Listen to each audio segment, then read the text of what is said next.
it it was not it was a good 55-year war. Like I said, the black people, they're being really sneaky at first, really careful. They were trying to get, they were trying to do it as sneaky as possible, and trying to stay off the radar, as they say, But then, like I say, and I kind of held off, like letting them know who I was going after, because we were worried about black sympathizers in the United States. I mean, I could understand it too. If now that I'm thinking about it and thinking back to it, yeah, we were worried about, because I mean we're basically, I mean, they even had white people on, there were even white Germans that didn't know about all the death and destruction that was happening deeper inside the country of Germany.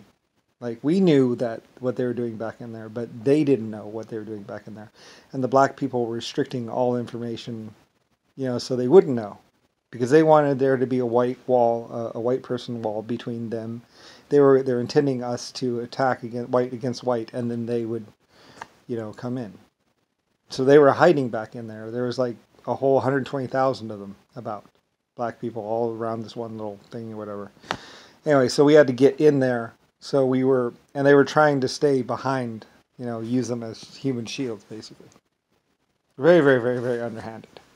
So, like I say, and I knew that once it got to that point where they knew we knew, and we were actually going to, that's another reason why we were kind of secretive about that, because we knew once they knew, we were hoping that they wouldn't, because they knew once that happened, then they would just start shooting all white people and take as many with them as they could. So we're trying to kind of do it secret. That's another part of it. But it actually began so around World War I, and we were evacuating, or before World War I, by about 10, 20 years or so, or 5 years or something like that. It began right then. They were just doing direct, like, attack into Spain. What they did was they snuck up into Spain, and then they went against Germany, and they actually took a city out. And that's when, and then we pushed them back, and we were pushing them back, and we were winning. We were actually winning. We were pushing them back down into Spain. And that's when they were like, okay, well, we're going to come around. And that's when they started coming around, and then they hit us from the side. And they actually got some people in there and got our defenses from the back, but we didn't know it. So then they were letting convoys in through. And that's when they just started, it was like a flood, basically. And that's when things were going really bad, I mean, and that's when we were just like, evacuate. That's when we were getting as many people out as possible. And that was like before World War I, going into World War II, or it was around that time, and I was spread really, I was just grabbing at everything. So there's different phases it went through, and they were trying to restrict me from knowing about it, because if I didn't know about it, I couldn't necessarily act on it. Anyway, so, but yeah, that was happening, and basically I don't think there were any black black people in Africa. Like, they were all in Germany, basically, for that. And then, like I said, once they knew they were going to lose, then they ran. They tried to run out of Germany. Anyway, so, they ran. They were, they wouldn't stay and fight. They would leave the white people to fight and die. Anyway, and I was trying to get them to surrender, or actually at first I was trying to get, I was trying to do it peaceful and just like stop. But, that's one thing about the zombie tribe. They will never surrender. They will never stop. You have to kill them. And anybody that surrendered to them died. Like, it doesn't make any difference to surrender to them. They're just going to kill you. So, anyway, and torture you. That's what they do. They get off on it. They enjoy it. So, anyway, so I was taking back Germany and Paris, and it was a really, really, they're the ones who carpet bombed. They're the ones who nuked the cities, really. So, along with Nixon and, the other white people. But anyway, they're really bad. Anyway, so, but yeah, but we bent all the props on all the ships. We were, I mean, it was epic. I hate to say that war is epic, but it was epic. I mean, we rammed those ships at full speed at a high tide. Anybody who said we attacked at low tide, no, it wasn't. There was no attack at low tide. We attacked at very high tide and got in there as deep as we could. And I didn't care, like, forget it. Just get the ships up in there. So we did. They did. And then you could see pictures of 50 or 80 ships all along the shore, or a couple hundred, like thousands of ships. Anything that floated, basically. Even galleons. If we had a galleon, it was up on that beach. You know, that's what they would tell you. So, anyway, but we got in there. You know, even with they had tanks, they had everything. They had hundreds of vehicles. All the vehicles of Germany were basically in that attack. They blocked the roads. They did everything. You know, they made us fight for it every inch.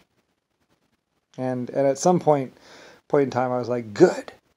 You know, I'll feel better.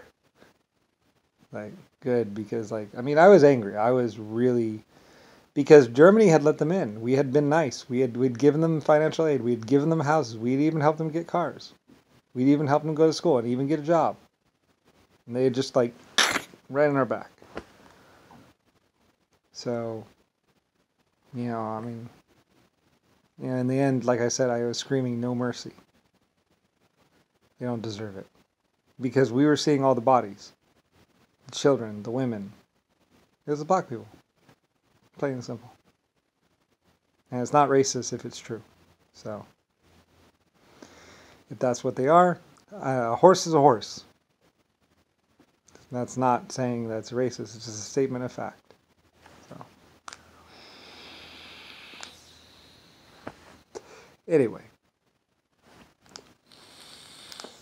I'm not sure what the Japanese were doing. I think the Japanese, I don't know if they were a part of it or not. Probably. I think the Japanese were pushing in from their side. I'm not exactly sure, though. I mean, they were being attacked, too.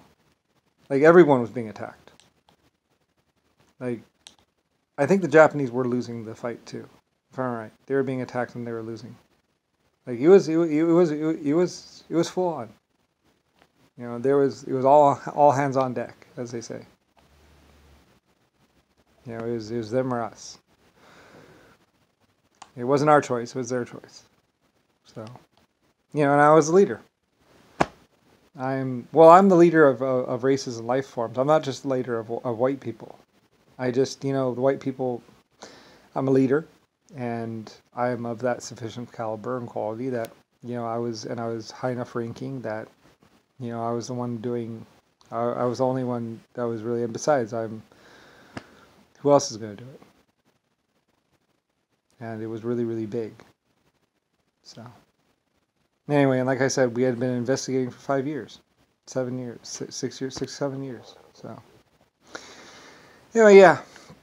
And we won. I had air power and a lot of aircraft. I think I think in the beginning of the war, World War I, we didn't have so many aircraft. But by the time, see, it was a long war. It was 150 years or so, or 8 or 60 years of war, basically. They say it wasn't that much. It was, yes, it was. We actually built the defenses probably 100 years before. They were already in place. They were aging, you know, when they decided to use them as an opportunity. And so I was going to be crushing through my own defenses. All that. But they put in the ship shields. We didn't do the ship shields. I wouldn't do that to a beach.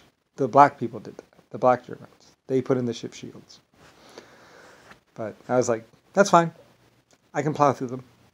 I don't care. They're not that significant, really, when you take a ship and go against the nowadays ships. Yeah, they would be significant.